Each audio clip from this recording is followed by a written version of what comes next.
खास भी है क्योंकि आज हमारे विद्यालय में कलेक्टर महोदय पधारे हैं। मैं Maharani Sumanabai girls higher secondary school Dewas से अंबिका राजपूत हमारे देवास जिले के जिलाधीश महोदय का हार्दिक स्वागत करती हूँ। सर, आप हमारे विद्यालय में पधारे। सर, साक्षात्कार प्रारंभ करने से पहले मैं आपको हमारे विद्यालय की जानकारी देना चाहती हूँ। सर, हमारे जो विद्यालय है वो लगभग 70 वर्ष पुराना एक ऐतिहासिक विद्यालय है। अनेक विख्यात हस्तियाँ यहाँ की पूर्व छात्राएं रह चुकी है। सर, आपको जानकर आश्चर्य होगा और खुशी भी होगी क्योंकि हमारी जो प्राचार्य मैम है वो भी इस विद्यालय की पूर्व छात्रा रह चुकी है। इसके हिसाब से वो हमारी सुपर सीनियर के रूप में है, इसलिए उनसे हमारा रिश्ता सीनियर और जूनियर का है। इसके अलावा हमारे विद्यालय की कुछ शिक्षिकाएं भी इस विद्यालय की पूर्व छात्राएं रह चुकी है। सर, मध्य प्रदेश राज्य ओपन बोर्ड द्वारा संचालित EFA अर्थात एजुकेशन फॉर ऑल इस योजना में हमारे विद्यालय का चयन होने से अब ये एक विशेष स्कूल बन गया है। और सर, अभी हमारे विद्यालय में 40 कंप्यूटर की सर्व सुविधा युक्त लैब है और वाईफाई कैंपस है। लैंग्वेज लैब भी शुरू होने वाली है। अभी यहाँ पर 3 मंजिला विशाल भवन बन रहा है।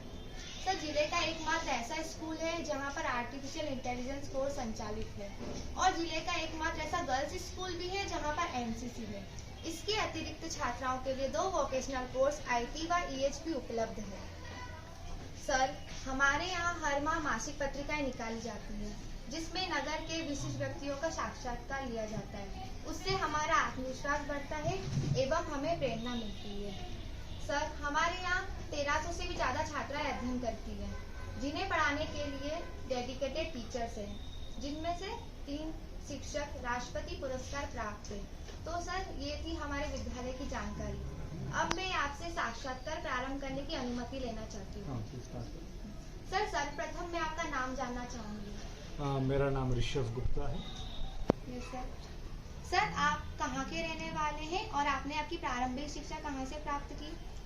मैं मूल रूप से पंचकुला ज़िला हरियाणा में आता है, ये वहाँ का रहने वाला हूँ। मैंने अपनी प्रारंभिक शिक्षा जो है पंचकुला ज़िले में सेंट जेवियर्स हाई स्कूल है वहाँ से की थी और उसके बाद 10वीं वहाँ से पास करने के बाद 11वीं और 12वीं Motiram Arya higher secondary school Chandigarh से शिक्षा ग्रहण की थी। सर, आपने आपकी उच्च शिक्षा कहाँ से और किस कॉलेज से प्राप्त की है? उच्च शिक्षा के लिए मेरा चयन IIT दिल्ली में हुआ था। वहाँ से इलेक्ट्रिकल इंजीनियरिंग में मैंने शिक्षा प्राप्त की। सर, मैं जानना चाहती हूँ कि बहुत सारे क्षेत्रों को छोड़कर आपने प्रशासनिक सेवा ही क्यों चुनी? प्रशासनिक सेवा अपने आप में एक यूनिक सेवा है जो आपको प्लेटफॉर्म प्रोवाइड करती है नायाब ढंग से जनता की सेवा करने के लिए। ये सब सोच के साथ में IAS की तैयारी की थी और फिर 2014 में मेरा उसमें चयन हुआ। सर, आप IAS ऑफिसर हैं, तो सर आपने इसकी तैयारी किस प्रकार की है? IAS की तैयारी बेसिकली 4 भागों में हम बांट सकते हैं इसकी तैयारी को। इसकी तैयारी में आपका एक रहता है सामान्य ज्ञान। सामान्य ज्ञान अर्जित करने के लिए बचपन से ही लगातार न्यूज़पेपर पढ़ते आए हैं, बचपन से बहुत किताबें पढ़ी हैं, तो उसकी वजह से कॉन्फिडेंस था कि मैं ये एग्ज़ाम निकाल लूँगा, तो उसी वजह से एग्ज़ाम निकल गया।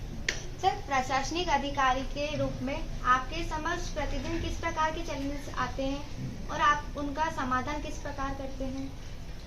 प्रशासनिक अधिकारी के रूप में जो सबसे बड़ा चैलेंज भारत में है आज वो है समन्वय।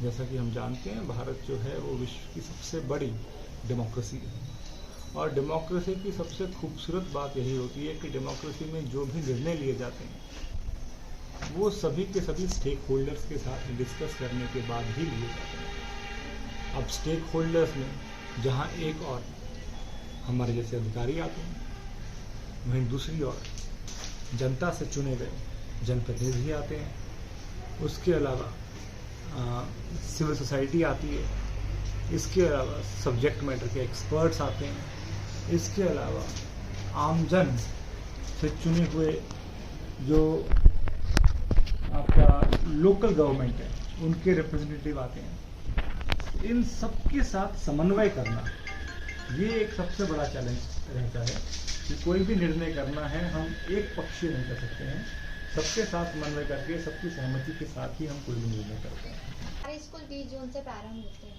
तो सर आप हम छात्राओं को क्या संदेश देना चाहते हैं जिससे हम पढ़ाई में और बेहतर प्रदर्शन कर सकें? संदेश के रूप में सबसे पहला तो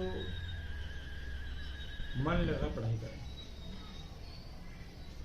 और करिकुलम के अलावा और बुक्स का अध्ययन भी करें। इसमें नॉन फिक्शन बुक्स भी हो सकती हैं, फिक्शन बुक्स भी हो सकती हैं। इसके अलावा अपनी एक हॉबी होनी चाहिए, जाती हैं चेस, कैरम, तो एक हॉबी एटलीस्ट इंडोर की भी होनी चाहिए।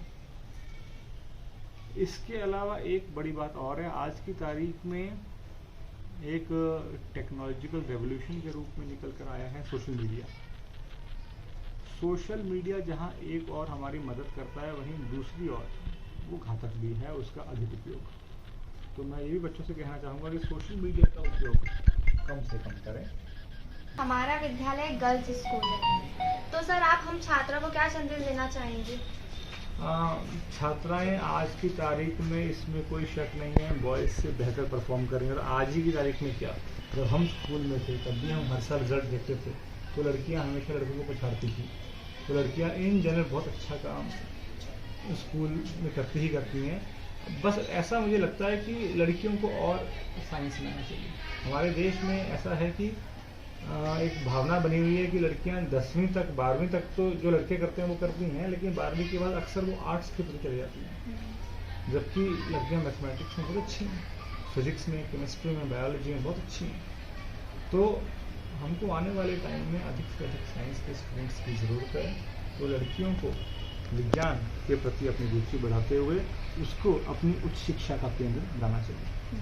सर आप हमारे विद्यालय में आए हैं, आपने हमारे विद्यालय को देखा, वो आपने अभी कंप्यूटर लैब भी देखी है, तो सर आप हमारे विद्यालय के बारे में क्या कहना चाहेंगे? I think we were very fortunate कि इसमें हमारे पास एजुकेशन फॉर ऑल के अंतर्गत AI की लेबोरेटरी देवास ज़िले में सबसे पहली हमारे पास आई है। Yes sir. और अगर मैं करिकुलम भी देख रहा था, करिकुलम भी बहुत अच्छा है हमारा। 4 साल का जो करिकुलम है, पहले साल में हमने एप्लीकेशन सीख ली हैं और अब जैसा कि मुझे बताया है कि हम पाइथन पे भी काम करने वाले हैं। तो आई थिंक ये अपने आप में एक बहुत बड़ी उपलब्धि होगी यदि हमारे 40 बच्चे जो हमने चुने हैं वो 40 के 40 बच्चे अच्छे कंप्यूटर इंजीनियर्स के रूप में देश को प्राप्त हों। इसके अलावा जैसा कि आपने बताया कि इसका विशाल इतिहास है और बहुत अधिक संख्या में बच्चियाँ हमारी पढ़ रही हैं, तो मैं शुभकामनाएं दूंगा आपकी प्रिंसिपल मैडम को, आपके सभी टीचर्स को कि बहुत अच्छे से इस स्कूल का संचालन हो रहा है। हमें कभी भी इस स्कूल की कोई शिकायत नहीं आती और इसके रिजल्ट्स भी काफ़ी अच्छे आते हैं, उसके लिए सभी को बहुत शुभकामनाएं। धन्यवाद सर, आप हमारे छोटे से निवेदन पर इस विद्यालय में आए और आप तो एक जिलाधीश महोदय हैं, तो आप तो बहुत व्यस्त रहते हैं, फिर भी आपने समय निकाल कर आपने हमसे बातचीत करने का मौका दिया और आपसे बात करके तो मुझे अपने अंदर एक आत्मविश्वास की अनुभूति हो रही है और इसके लिए हम आपके बहुत आभारी हैं। धन्यवाद सर। तो ये थे हमारे जिले के सर्वोच्च अधिकारी कलेक्टर श्री ऋषभ गुप्ता जी, जिन्होंने आज हमें आत्मविश्वास व कठोर परिश्रम की शिक्षा दी। जय हिंद।